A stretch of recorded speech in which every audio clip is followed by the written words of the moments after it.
Tempi dei processi più rapidi e qualità delle sentenze, condizionati dalla carenza di personale, non vanno d'accordo. Il vicepresidente del Consiglio Superiore di Magistratura Fabio Pinelli, oggi a Trieste per una visita alla Corte d'Appello, ha commentato così la situazione dei tribunali italiani alle prese con notevoli difficoltà legate agli organici e il Friuli Venezia Giulia, per quanto regione virtuosa, non è esente da problemi di questa natura. Il Friuli Venezia Giulia è una delle regioni virtuose. Dopodiché anche questo territorio soffre di carenza di organico, la carenza di organico rallenta evidentemente anche il compimento dei processi. Teniamo però conto che l'obiettivo di tempi di definizione rapidi del processo deve essere sempre coniugato anche a una qualità della giurisdizione.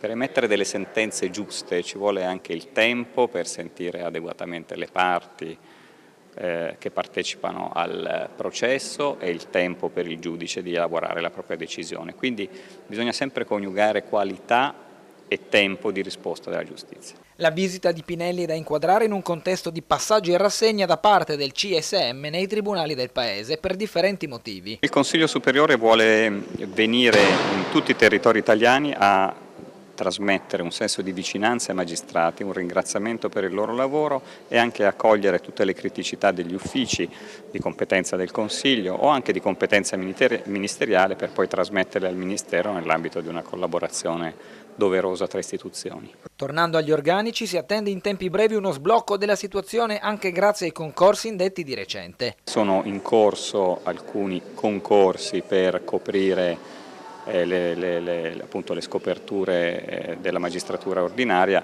Io penso che da questo punto di vista, che però come voi sapete è un ambito più strettamente ministeriale, insomma in tempi ragionevoli ci saranno dei miglioramenti della situazione. Nessun commento infine riguardo il tema della separazione delle carriere dei magistrati.